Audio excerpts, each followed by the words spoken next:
Hello guys, at least সবশেষে কলকাতাতে বৃষ্টি ফিরে এলো। আর কলকাতাতে বৃষ্টি ফিরে আসার সাথে সাথে ফুড ব্লগাররা, আর কেউ স্বস্তি পাক বা না পাক, ফুড ব্লগাররা ফুড ব্লগাররা স্বস্তি পাবে। কারণ এক দোকান থেকে আরেক দোকানে বিরিয়ানি নিয়ে ছুটতে, মধ্যমগ্রাম টু অজয়নগর করতে করতে ওদের পা খুব ব্যথা হয়ে গেছিলো।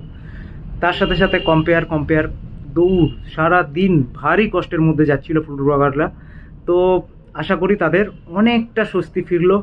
আর সাথে সাথে আজকের রাতে অলমোস্ট এখন বৃষ্টি হচ্ছে, বর্তমানে মেঘ ডাকছে, আপনারা শুনতে পাচ্ছেন। তো আজকের রাতে একবার গল্প মিরের ঠেকের যারা অ্যাটলিস্ট গোল্ডেন বাটন পেলো এই খুব তাড়াতাড়ি কয়েকদিনের মধ্যে রিসেন্টলি, তো তাদের পথের পাঁচালি দিয়ে আজকে রাতটা এনজয় করুন আর ফুড ব্লগারদের সাপোর্ট করতে থাকুন।